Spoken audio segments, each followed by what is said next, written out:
Welcome to the Follow the Leaders podcast, where we get a glimpse into the minds and lives of exceptional leaders and hear about their experiences, insights, and strategies for success.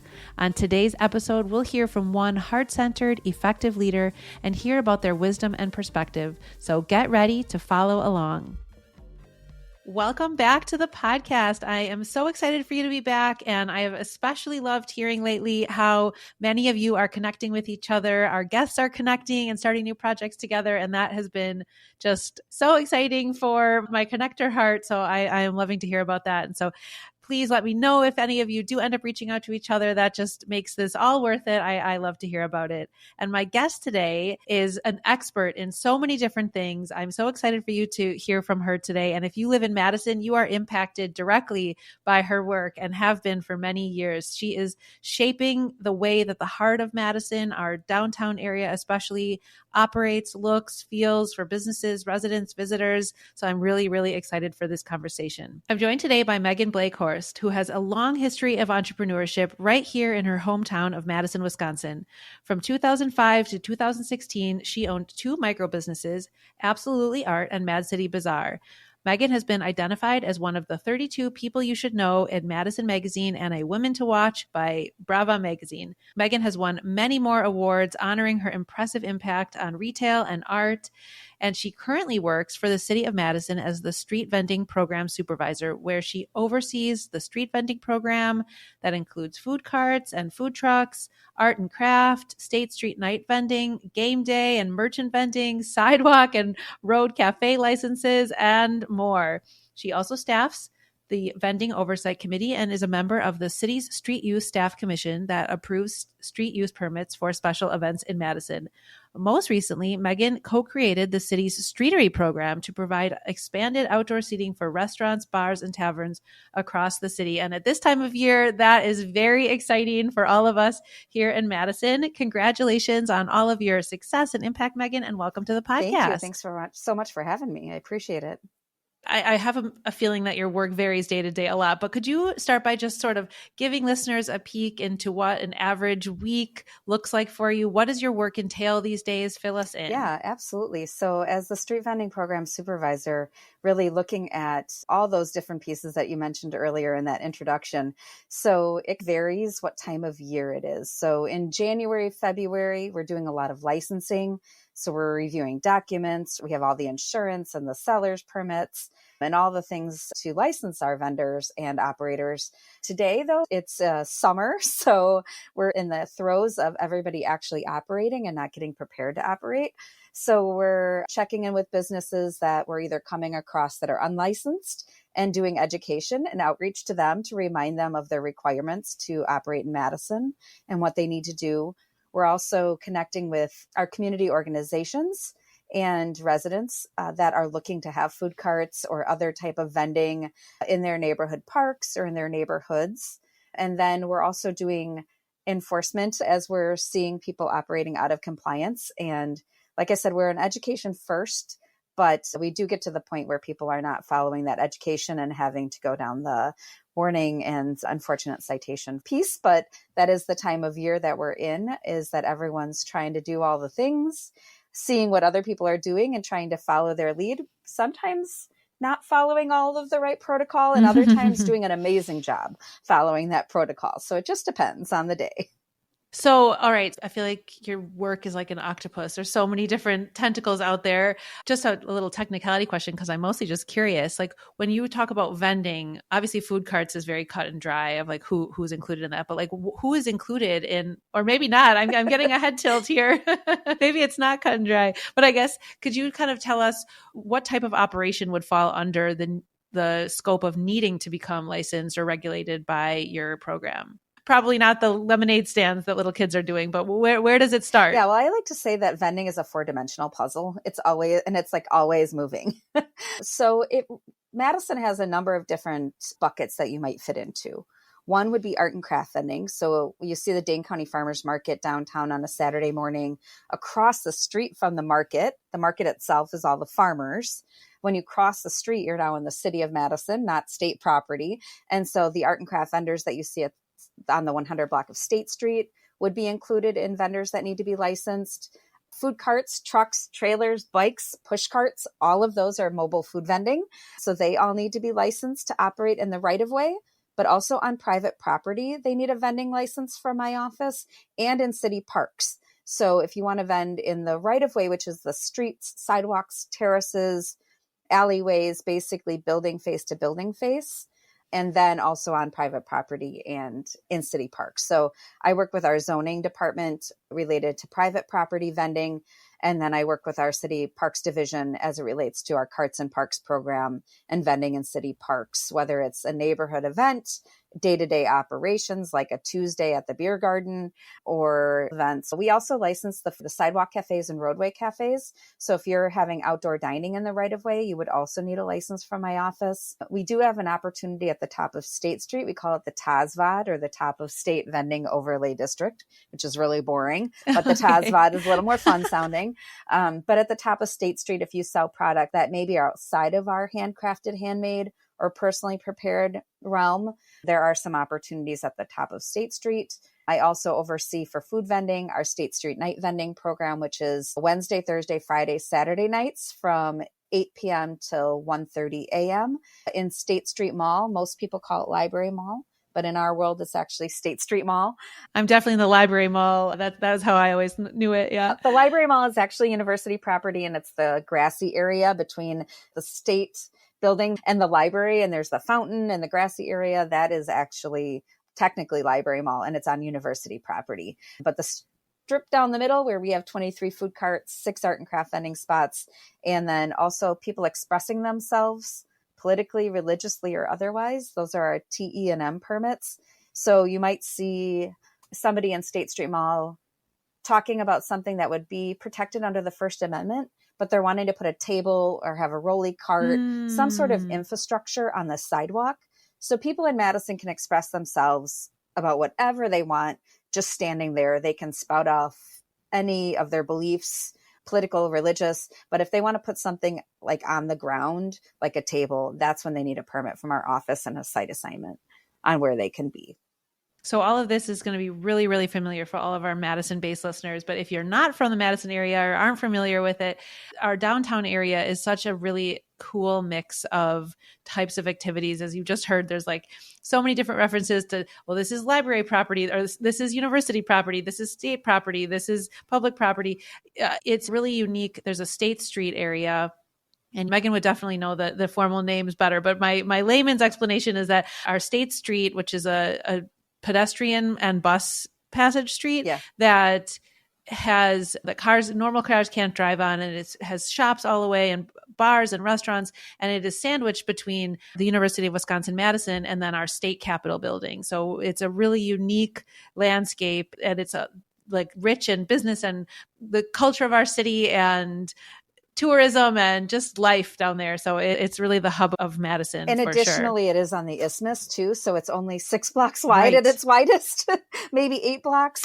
It is also sandwiched right in the heart of the isthmus. So it is our downtown area. And we call it, in the city of Madison, I call it the mall concourse vending area. So it's a very, very specific geographic area as it relates to vending. And it goes along with our business improvement district. So a lot of cities have bids. Madison has one business improvement district, and that is in our downtown mall concourse area. So they're all similar geographic areas, and it is the most regulated area in the city of Madison because of all of those moving parts that we just talked about.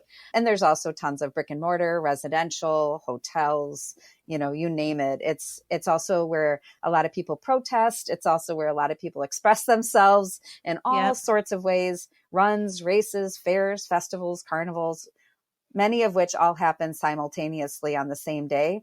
I always say that there's upwards of 5 different activities that are licensed or permitted in the same area at the same moment. And you would never know if we're doing our job. Right. Okay. Gotcha. Yeah. I mean, it is such a unique, I've lived in the Madison area, not my whole life, but since I was 18. And so many, many, many years. And it's just so cool how many of my life events have centered around that area, from my college days. Now I bring my children there and my kids are teenagers. We're starting to do college tours for them. So it's like really like a life cycle hub for all the reasons that you just mentioned. And it's a really unique area. So I want to put a pin in talking about the downtown area because I want to just back up a little bit. This is a leadership podcast. So people are always curious, like, how did leaders get where they are? So could you just share a little bit about your path to this point? I know you've owned businesses, as I mentioned before. Tell us like how you got here. Yeah, it was anything but direct. So I have a degree from the University of Wisconsin-Eau Claire in kinesiology and exercise management. So I did gymnastics for the university for 4 years. So I competed all as a gymnast throughout my whole life. And that was a big focus of mine. Gymnastics is what kept me in college, and it really kept me focused. And I actually started college with an intention of being a PE teacher. That was my intention, and that's what I was going to school for. And the second semester of my senior year in college, the chair of the education department told me it was hopeless and I should give up. And I was like, I'm a second semester senior, 4 years in gymnastics, and you're telling me I should give up on my dream of what I was going to school for. So that was a little bit of a shock, and I wanted to mention that because a lot of times in our path, we have a vision, but the vision gets derailed for one reason or another. And a lot of times it's not in your control. And so it's what we do with that information next that can make the big difference and see change in our lives. And I've had a lot of those moments. So in my path to where I am now, and the first was the dean of the School of Education telling me I was hopeless, which I think is kind of ridiculous coming from the dean of the School of Education. So I went to one of our advisors, distraught, needing a path, and she helped me get connected with the kinesiology department and exercise management. So that's what I did end up graduating with. And I did some stuff in cardiac rehab and exercise, and just knew that wasn't really my direction that I wanted to go into. And so I started working at an organization working with adults with developmental disabilities. And I started as an activity coordinator. So I went to go into people's homes to take them out to do the things that they wanted to do. So really quality of life. We live, we eat, we drink, we sleep, we do those things, but how do we enjoy our lives? So I quickly moved up in the company and became the supervisor of our activity coordinators and trained in like 60 different houses. That's with like 70 different individuals and helping them get out to do fun things like swimming, go to play bingo, go to a movie, go to church, all of those different things. And I did event planning for the company as well. And then after that, my job ceased to exist. They ended up with funding. They ended up laying me off, but not because of my behavior or my work that I was doing, but the budget. The budget meant we're ending these types of things in the capacity that we were doing them. And so I had a week and a half to train people on my job before I was done if I wanted my severance. And I had a 1-year-old at home. I was the primary breadwinner. I had the insurance, and it was like I was hit with a ton of bricks. And so I had about a week and a half to figure out what was next. And that week and a half, I ended up opening an art gallery because that really was on point with my college degree and everything that I had done in my life. But I did really, when I found out that my job was going away, I had 2 goals for myself.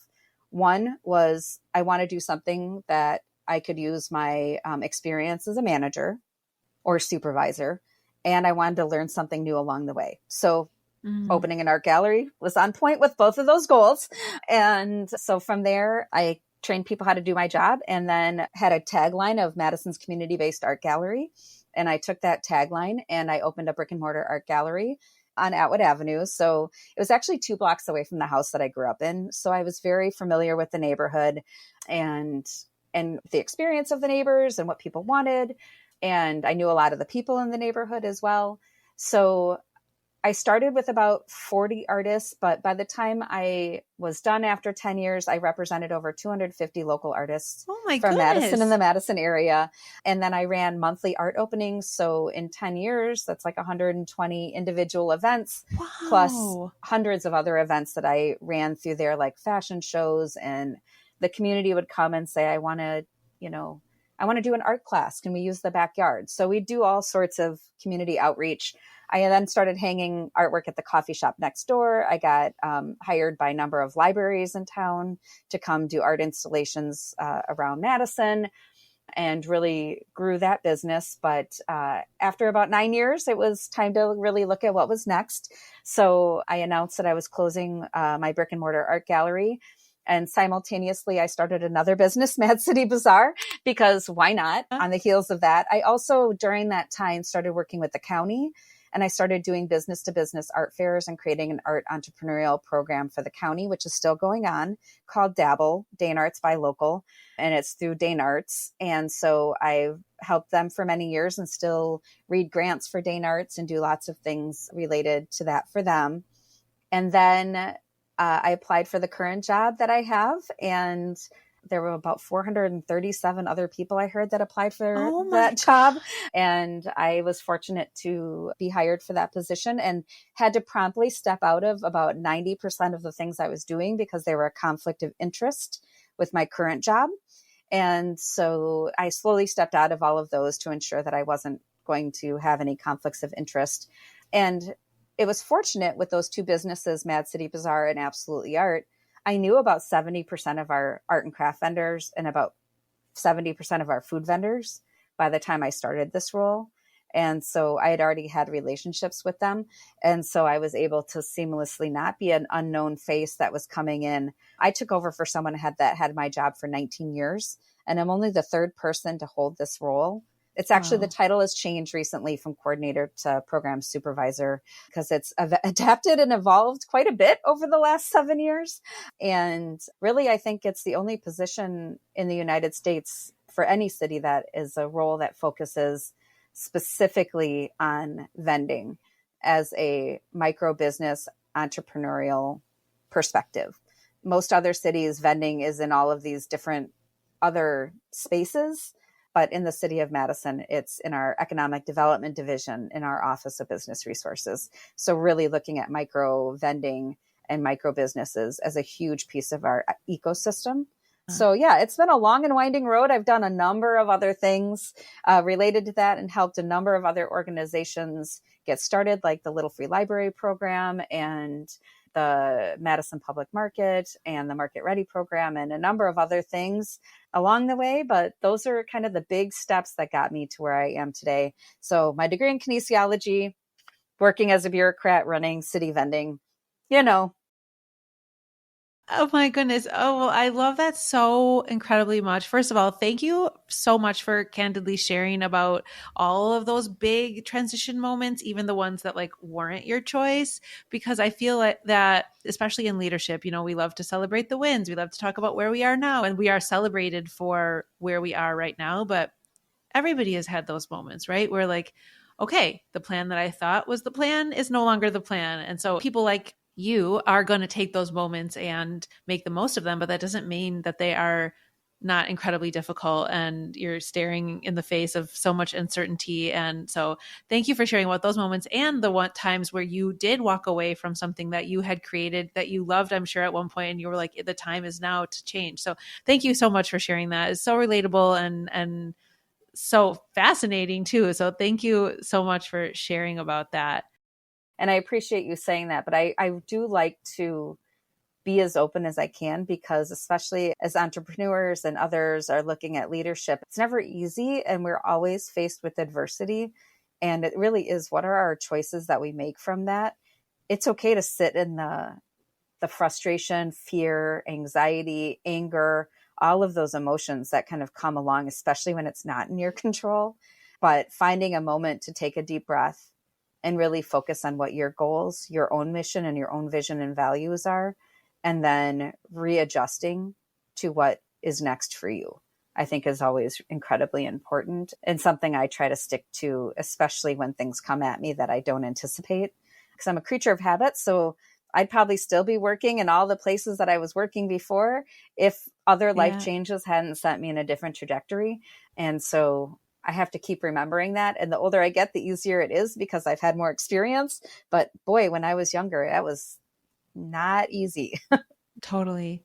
Well, and I love that you acknowledge that your undergraduate degree is not related directly to what you're doing now. I mean, same. Like my undergraduate degree was in Spanish. I did get a minor in business. So I guess that plays into what I'm doing these days. But it's so good to acknowledge that we don't always have to have it all planned out from the get-go. We just sort of do, like you said, exactly, like do the next right thing, figure out what is truly aligned. It doesn't matter what people are telling you need to do. It's so hard to turn off the voices, but really just tapping into what is the next right thing for you, whether you chose your moment that you're in right now or not, is so important. So thank you for sharing about that. And I think it's super helpful for everybody to know. I work with a lot of entrepreneurs that are just starting their businesses. That's part of the work that I do, is supporting moms that are starting and growing businesses.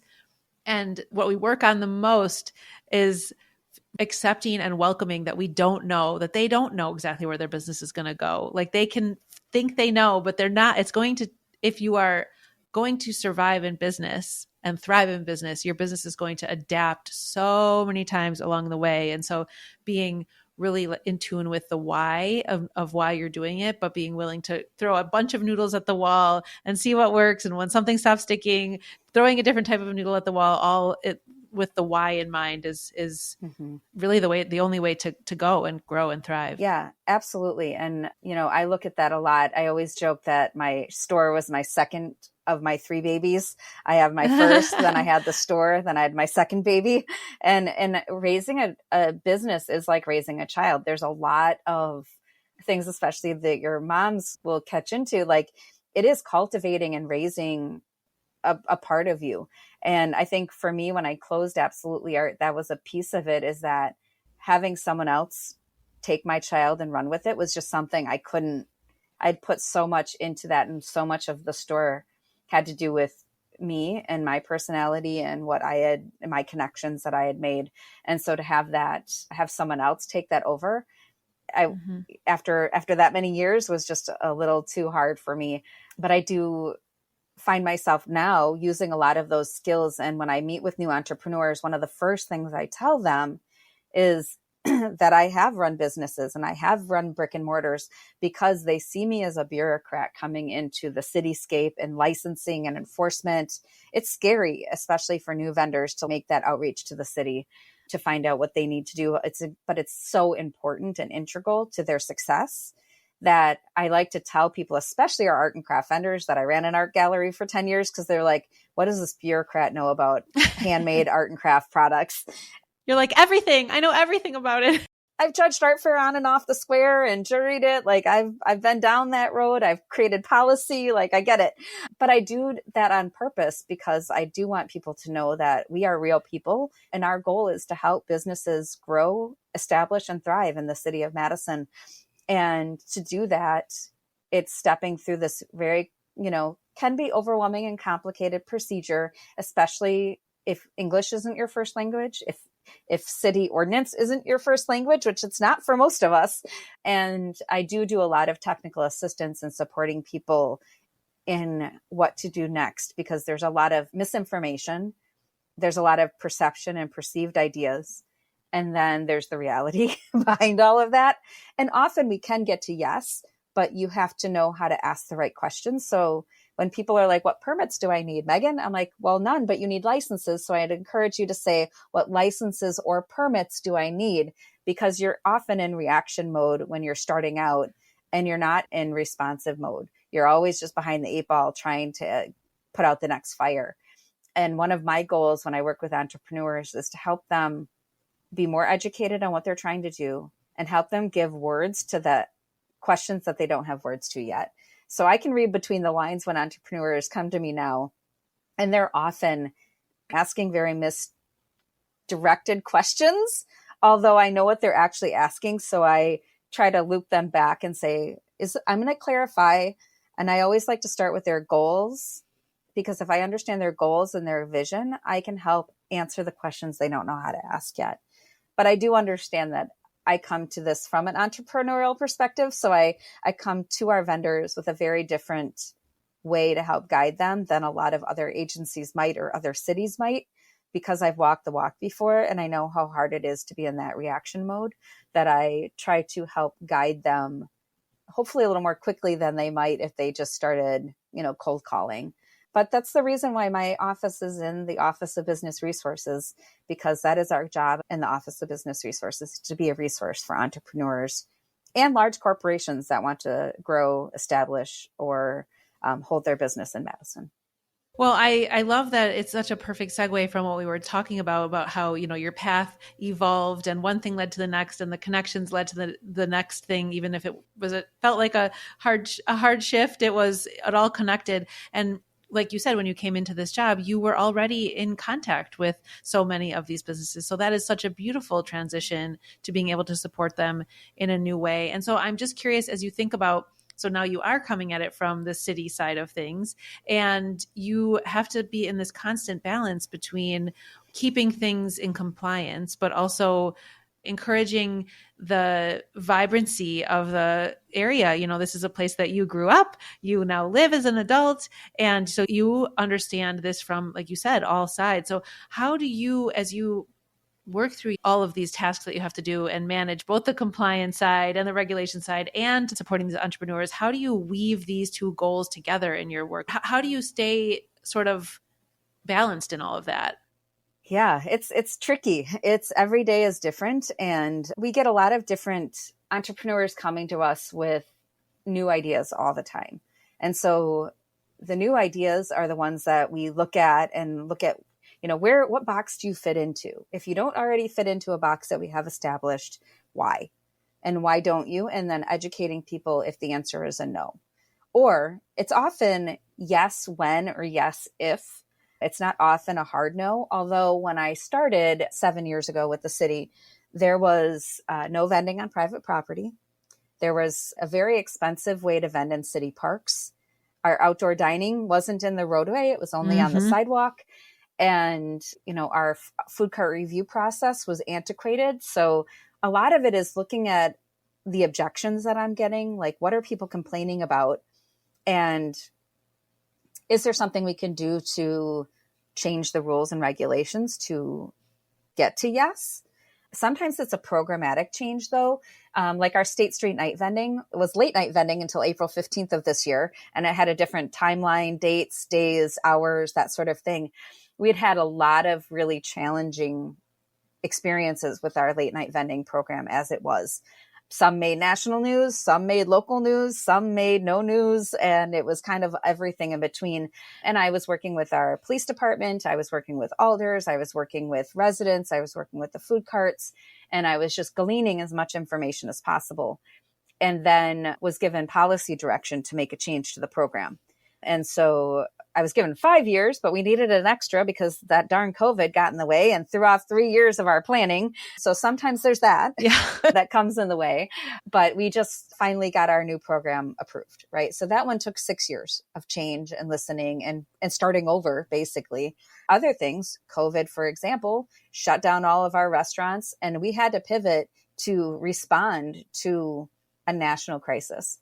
And our response was the outdoor dining program that you see now. And the City of Madison was one of the first cities in the country to make our COVID policies permanent policies. A lot of cities are still literally grappling with their ordinances on what their final rules will look like.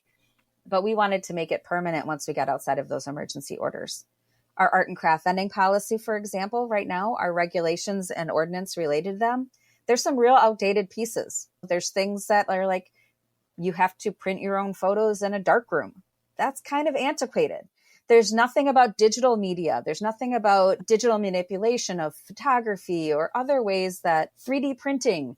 I mean, there's so many things that I've observed, I've been communicated with by operators and other new ideas that we do need to do a whole system look at that. So sometimes the things that I'm looking at are like one-offs that we can change easily and quickly. Other things take 6 years.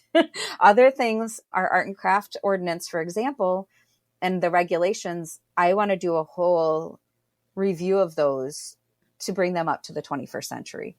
But that's going to take some time and a lot of community engagement and outreach that I'm not going to make those decisions and those changes in a vacuum. I work with our vending oversight committee, which has an art and craft vending representative. I do community outreach focus groups and lots of things to work towards a policy that's going to reflect the needs of our vendors and the needs of our community, which could be property owners, residents, the shoppers, the people that are wandering around. And of course, then you throw in construction and that changes the whole layout and the whole plan. So we have to be responsive to those things that change daily. Mm-hmm. One day I was leaving for vacation and I got an email that there was a sinkhole. I was like, that was not on I needed a plan for list today. I mean, like sometimes literally our geography disappears or falls into a hole that you can only be so prepared for. COVID, was also like, we were not prepared, but we had to pivot immediately. I think I'm also in the field a lot. So I'm out talking to vendors. I'm out doing some of the enforcement work. We do have a street vending monitor that also is out doing enforcement work. We're talking daily to just make sure that they're seeing what they're seeing, I'm seeing what I'm seeing, and then we're making our decisions on how to move forward based on, is this a one-time issue, a one-person issue? Is this a system issue? Is this someone seeing someone else and it's a domino effect issue that we need to address with everyone or just one person? And then I get complaints from residents and alders and other policymakers. But then I also have the fortune of getting asked by other cities around the country to talk about what our vending policies are because it's working and we really are supportive of our entrepreneurs and helping guide their policies and ordinances as it relates to how we operate. Well, and these changes that you've made, for example, like you mentioned, the outdoor dining program was it's like now you can't even imagine Madison without it. It's such an integral part of how we operate now, just poof like that. And so, major kudos to you and your team for adapting and seeing the bigger picture. And that it just takes so much like mental organization, but then also actual organization. And so this is sort of a perfect tee up for one thing I wanted to talk to you about. Our listeners are business owners, like I mentioned, or nonprofit leaders. And so we all are in our own sort of silos working on the projects that we're running, but we can learn from each other even if our work isn't the same. And so I just have to imagine that from a project management standpoint, that you are just the queen, that you have so many things going right and you are doing so many things. But I just know, I have to imagine, like you said, a sinkhole can pop up, something can change, a complaint comes in, an alder wants to talk, whatever it is, a policy needs to change. I'd love to hear about like what systems do you use, whether that is like a tech or paper thing, if it's a system that you've developed to manage all the different buckets of things that need to be constantly worked on, but obviously can't all happen at the same time. And how do you not just chase the next fire that comes up? How are you managing all of this? What systems can we learn from you?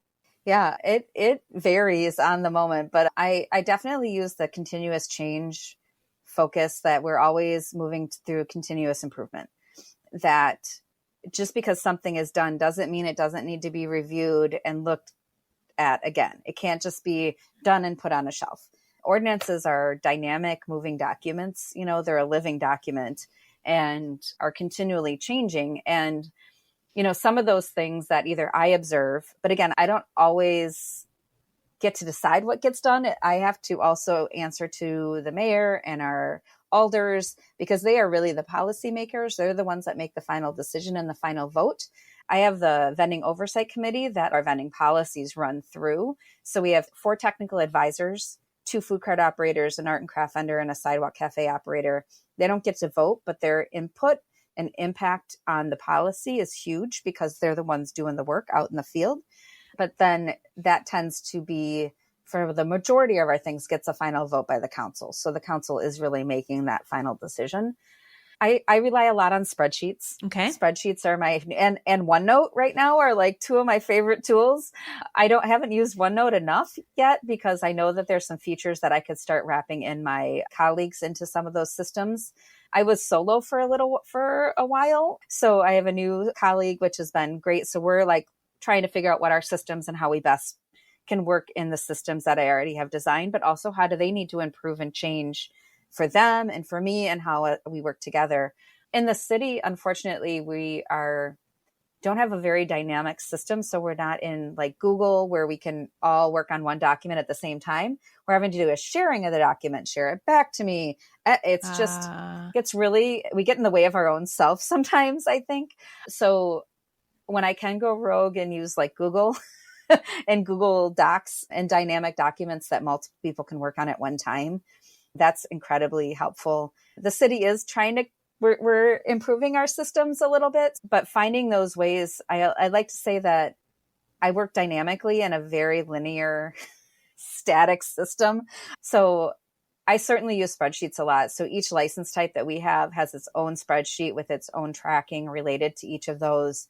When we have enforcement things, we have a spreadsheet that is, food carts, all in one spreadsheet. Everything we need to do is tabbed out on the bottom, and we utilize that. But then I have to do a lot of documents that are web-based that people can understand.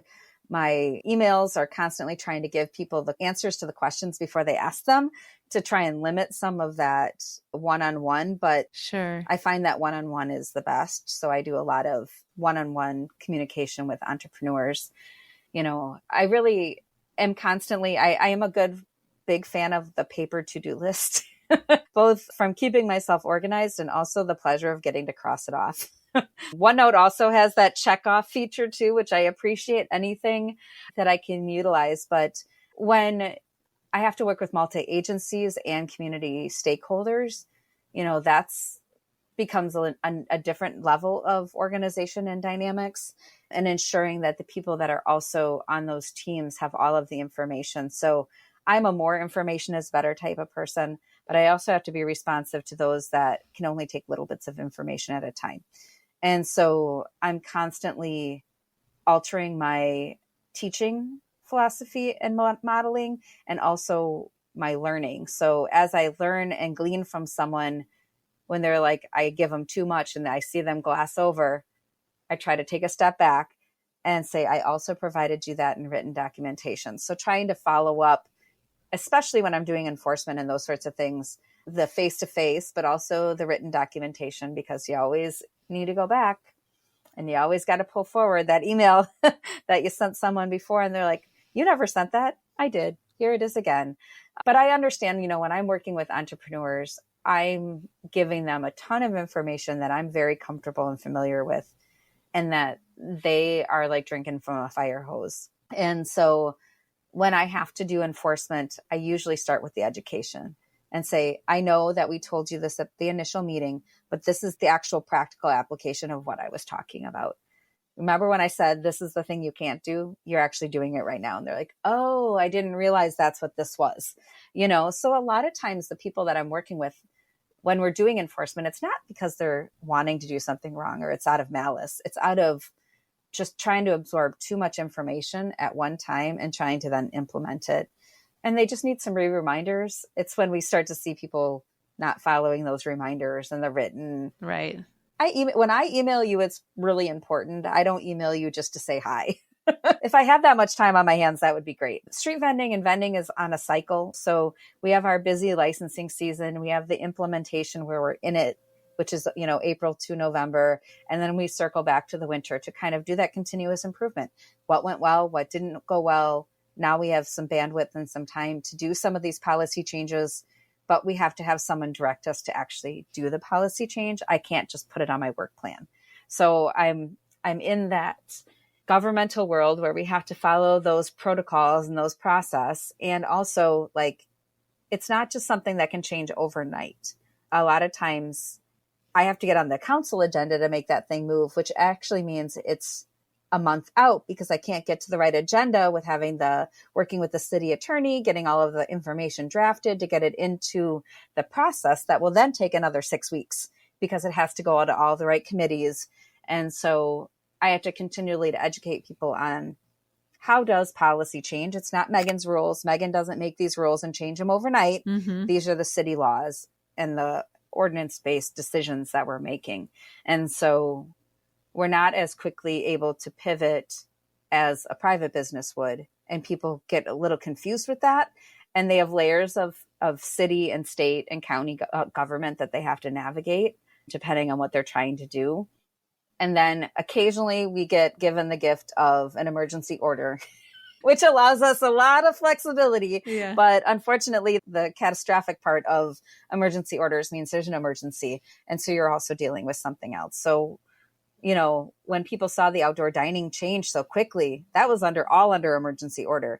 And we were just given do whatever we can as quickly as you can. Save the ship. Yep. And so, and one of the things I think it was interesting that Mayor Satya Rhodes Conway said to me during that whole thing was, we were talking about privatization of public space. And we were talking about parking specifically. And how do we remove parking for outdoor dining? And that's a privatization of public space. And she said, Megan, parking your car is a privatization of public space. It's just for an independent person. And I was like, dang, you are right about that. And it really helped, like, just kind of go, parking is how we always operated in this century because that's what we had. And that was given to us as the prime directive, right? Safe parking. It's integral, but people are adapting. Our environments are changing. Our downtown cores are changing.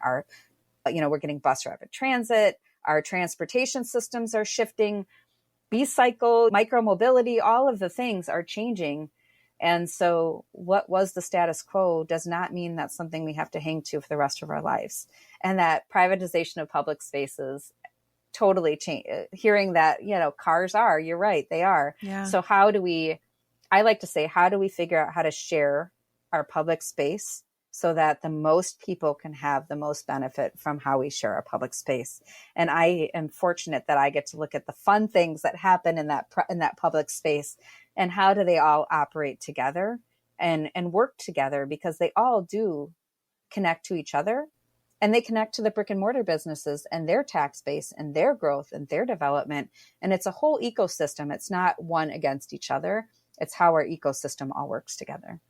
Well, thank you for being such a warm-hearted, compassionate part of this bridge between the private world and the public land and our systems and our government. It is just heartwarming to hear that, first of all, an entrepreneur, from our community is the one at the helm of such an important part of both our local industry and also our local culture of the city and what makes Madison feel like Madison. And thank you for shedding such a helpful light on how it all works. I think you're right. I think people do sort of fear the compliance piece, and it's just so wonderful to hear that it's really to educate people first. And that is so wonderful. So thank you for all the work that you're doing. As we wrap up here, I have one question that I ask all of my guests. And so I'd love to know your answer. This might be a little tricky because of your work, so handle this as you wish. If you had a day completely off, all of your projects, no OneNote, no spreadsheets, no nothing, a day completely off that fell out of the sky, what is one activity that you would do and one place you'd go to get something to eat? Well, you would find me in the woods. I have Mondays off, and Mondays are my day that I try to, well, in the summer I do. And so they're my day that I try to go to a state park or someplace off of cement where I can find nature. Okay, and I can take some time to just unwind and decompress and really think about what my goals are for the next week and future, and work through all my stresses and just enjoy nature for a minute. So you would find me in the woods somewhere, and preferably in a new set of woods every week. Okay, love that. And where would you find me? Where would I go grab a bite to eat? It would probably be someplace for breakfast, and it would be a toss-up right now between Lazy Jane's on Willie Street or the Marquette Hotel. The Marquette Hotel has been our go-to. It's a small hotel right off of Willie Street, and they have an amazing open to the public breakfast. And there's no staff. You just order off a screen, and somebody brings out your food, and it's just a beautiful little neighborhood place to go grab a bite to eat that's affordable and yummy. So I'd be finding someplace for breakfast, but right now, Lazy Jane's or Marquette Hotel. I'll go with those two. Or any food cart, I guess I should say. Any food cart or outdoor dining in the city, I would give them kudos too. But it's my day off out of the sky. I'd probably go to a place that I don't license, so then I wouldn't feel like I have to work. There you go. That is perfect. Well, thank you so much for being here. If listeners want to reach out to learn more about your work or about you or get licensed or get a permit, whatever they need to do, where's the best place that they can go? And we will link it in the show notes. Sure. Our City of Madison website, I usually Google street vending City of Madison. That's going to get you there a lot faster than if I spouted out a ginormously long URL. Yeah. And then you can always email me at mblake-horst@cityofmadison.com or streetvending@cityofmadison.com. That'll get you to us. Okay, great. Well, we will link that in the show notes. Megan, thank you so much for joining me and sharing your story and about your work. I loved our conversation. I really appreciate you being here. And to all the listeners, thank you for listening, and we'll be back next time with another inspiring interview. Thanks so much. Follow the Leaders is produced by Lit Path Studios, and music is by Shane Ivers. You can hear more about this show and all the other podcasts at Lit Path Studios by going to www.litpathstudios.com.